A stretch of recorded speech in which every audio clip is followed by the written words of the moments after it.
शारदीय नवरात्रि का गोरक्षपीठ में एक अलग महत्व है।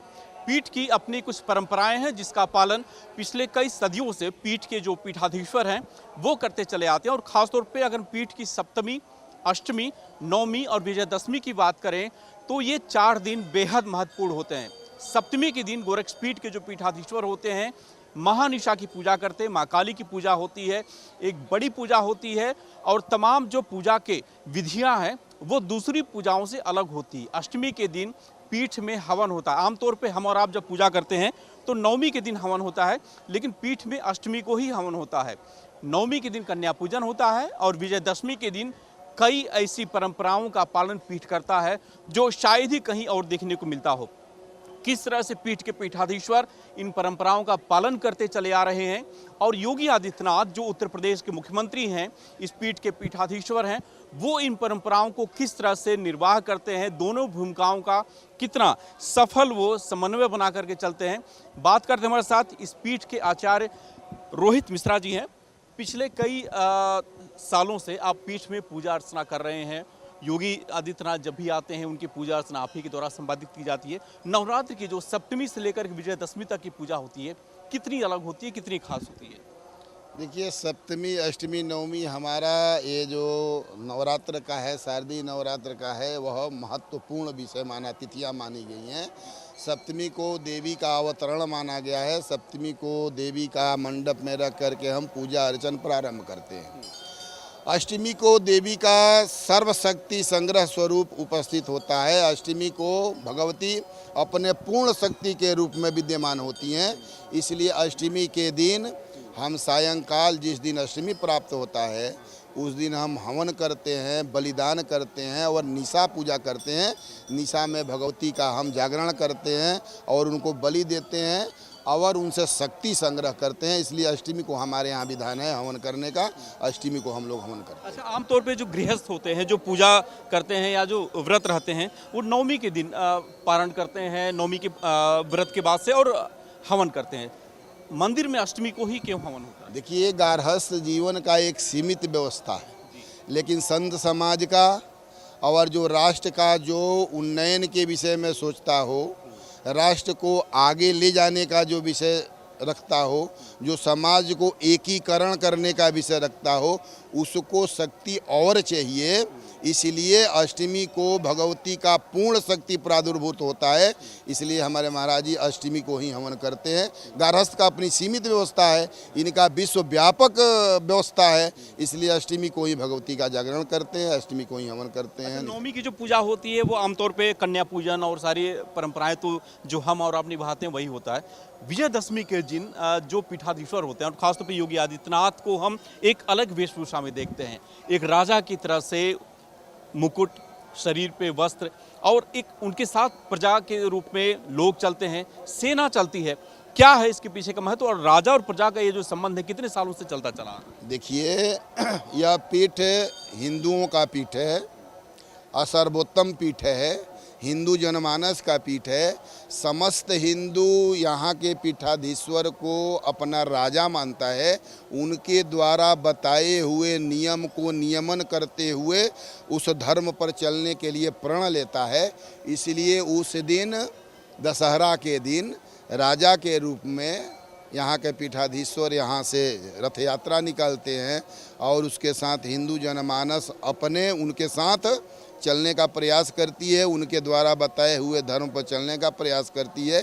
इसलिए राजा के रूप में उस दिन पीठाधीश्वर की पूजा करती है जनमानस। अच्छा, जो शाम को एक शोभा यात्रा निकलती है, राजा की एक झांकी जो निकलती है, उसको देखने के लिए लोग तमाम हजारों की संख्या में पहुंचते हैं। उसमें किस तरह से परंपरा का पालन और किन किन देवी देवताओं का, किन विग्रहों का यहाँ पे पूजा अर्चना मुख्यमंत्री योगी आदित्यनाथ पिछले कई सालों से कर रहे हैं? और जब वो सांसद थे तो उनके जो गुरु थे, जब वो पीठाधीश्वर नहीं थे, तो वो पालन करते चले आ रहे हैं। देखिए, हमारे वैदिक परंपरा में यह विधा बताई गई है कि वनस्पतियों का, वृक्ष को, लताओं को, हमारी देवी देवता सबका पूजन का विधान बताया गया है। तो दशमी के दिन यहाँ पर संपूर्ण, यहाँ तक गौ माता की भी पूजा हम करते हैं, पीपल की भी पूजा करते हैं, पाषाण की भी पूजा करते हैं, शक्ति विग्रहों का, देवी देवताओं का तो पूजन हम करते हैं। उसके साथ ही हमारे वैदिक परंपरा में जो भी देवत्व स्वरूप वनस्पतियां हैं, गुलफलताएं हैं, जीव जंतु हैं, सबका हम पूजन करते हैं। कुआं का पूजन करते हैं, अन्नपूर्णा का पूजन करते हैं।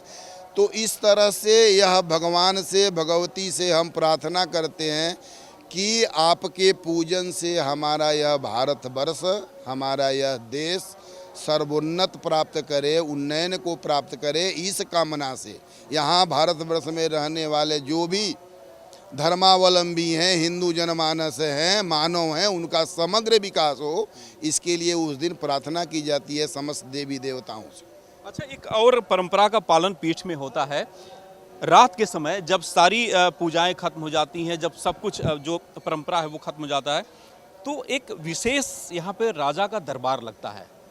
और राजा जो है उसमें दंडनायक की भूमिका में होता है। जो उसकी प्रजा होती है, जो उसके सैनिक होते हैं, अगर वो गलती करते हैं तो उनको उनके अपराध के लिए सज़ा भी सुनाई जाती है, और जिसने सज़ा भुगत ली उसे वापस जो सज़ा माफ़ी भी मिलती है। यहाँ पे किस तरह से किनको सज़ा सुनाई जाती है, और योगी जी जब राजा की भूमिका होते हैं दंडनायक की, तो वो क्या करते हैं, किस तरह की भूमिका में उसमें नजर आते हैं? देखिए, जब सब कुछ संपन्न होने के बाद, सब कुछ जब पूर्ण हो जाता है दशहरा के दिन, तो दंडाधिकारी के रूप में महाराज जी विद्यमान होते हैं। संपूर्ण लोग वहाँ इकट्ठा होते हैं। जिनकी जो समस्या रहती है, जिनकी जो वेदना रहती है, उस वेदना को सुनते हैं, और जैसा जिस विधा का जिसका दंड है उसको दंड के रूप में उनको लगाया जाता है। किसी की पदोन्नत होती है, किसी का उन्नत होती है। इस तरह से एक दंडाधिकारी के रूप में शास्त्र भी कहता है, यथा अपराध दंडानाम यथा काम चितार्थिनाम यथा काल प्रबोधिनाम। तो राजा का ये नियम ही होता है कि जैसा समय आए उसके अनुसार कार्य करे। तो उसी में जो जिस तरह का अनुशासनहीनता किया रहता है, चाहे जो कार्य अच्छा रहता है, अच्छा कार्य वालों को पुरस्कृत किया जाता है। जो दंड के भागी होते हैं उनको दंड दिया जाता है। दंड देने का विधान हमारे यहाँ पहले से है और शास्त्र सम्मत है। चूँकि राजा के रूप में विद्यमान होते हैं तो दंड भी देते हैं। अच्छा, ये नाथ पीठ का अगर कहें तो पूरे विश्व का केंद्र है, सबसे बड़ा केंद्र है। और जो यहाँ के पीठाधीश्वर होते हैं, पूरे विश्व में जितने नाथ योगी हैं उनके भी वो पीठाधीश्वर होते हैं। तो कहाँ कहाँ से उसमें नाथ योगी पहुँचते हैं, और क्या सभी के जो समस्याएं होती हैं, सभी की जो बातें हैं वो यहाँ पे सुनी जाती हैं उस दिन रात में? देखिए, ये 12 पंथ का ये सबसे बड़ा पीठ है, और इस पीठ से ही, यहाँ के पीठाधीश्वर से ही नाथ पंथ संचालित होता है। तो हमारे भारत में भी, विदेश में भी, अनेक देशों में हमारे नाथ योगी हैं। जदा कदा यहाँ आगमन होता है, और यहीं से प्रमाण पत्र लेकर के नाथ संप्रदाय का वह कार्य करते हैं। इसलिए नाथ संप्रदाय के अध्यक्ष होने के नाते, सभापति होने के नाते, राजा होने के नाते, नाथ संप्रदाय के जो भी संत महात्मा मुनि हैं उनको समाज के लिए, देश के लिए, राष्ट्र के लिए कार्य करने के लिए एक दिशा निर्देश प्राप्त होता है, एक निर्दिष्ट दिया जाता है। इसलिए सभी लोग यहाँ आते हैं, यहाँ से निर्देशन लेकर के और मानव कल्याण के लिए कार्य करने के लिए अग्रसर होते हैं। बिल्कुल, यानी कि साल के 365 दिनों में से एक दिन ऐसा होता है जब पीठ के पीठाधीश्वर अपनी पूरी भूमिका में, फुल पावर में होते हैं।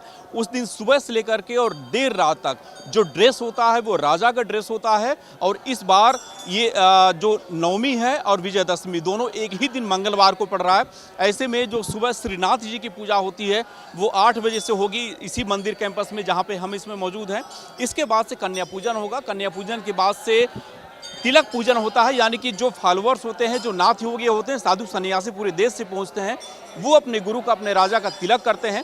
और उसके बाद से शाम को 4 बजे से शाही सवारी निकलती है जो गोरक्षपीठ से निकल कर रामलीला मैदान जाती है, जहां पे भगवान श्री राम का तिलक पूजन खुद जो पीठ के पीठाधीश्वर योगी आदित्यनाथ हैं वो करते हैं। राघव का शक्ति से मिलन होता है, यानी कि श्री राम जी का मिलन उस समय माँ दुर्गा से होता है। और ये परंपरा सिर्फ गोरक्षपीठ में ही है कि कहीं और नहीं है। राघव और शक्ति का मिलन इसी पीठ के तहत होता है। और रात में जब सारे कार्य संपन्न हो जाते हैं उसके बाद से दंडनायक की भूमिका में आते हैं खुद योगी आदित्यनाथ और तमाम जो नाथ योगी पूरे देश से उस समय यहाँ पे पहुँचे होते हैं। उनकी जो भी फरियाद होती है उसको सुनी जाती है। जिसने गलत काम किया होता है उसे दंड भी दिया जाता है और जिसका दंड का समय पूरा हो जाता है उसे माफ़ भी किया जाता है। पिछले कई सदियों से ये परंपरा पीठ के द्वारा यहाँ पे संपन्न कराई जाती रही है और सिर्फ ये जो शारदीय नवरात्रि होती है उसी में इस परंपरा का पालन होता है। ऐसे में दोहरी भूमिका, एक बड़ी भूमिका जो पूरा नवरात्रि है, शारदीय नवरात्र, उसमें योगी आदित्यनाथ नजर आते हैं और इसी परंपरा के निर्वाह के लिए लगातार जब भी वो चाहे गोरखपुर में हो या फिर गोरखपुर से बाहर हो, इस परंपरा के निर्वाह के लिए सप्तमी के दिन से ही पीठ में आ जाते हैं और विजयदशमी तक एक पीठ के पीठाधीश्वर और मुख्यमंत्री के साथ साथ यहाँ के लोगों के लिए जो उनके महाराज हैं उस भी भूमिका में वो नज़र आते हैं और तमाम लोग जो पूरे देश से इस नवरात्रि में उनसे मिलने के लिए और उनका आशीर्वाद लेने के लिए पहुँचते हैं, उनको भी वो निराश नहीं करते हैं। दीपक श्रीवास्तव, न्यूज़ नेशन, गोरखपुर।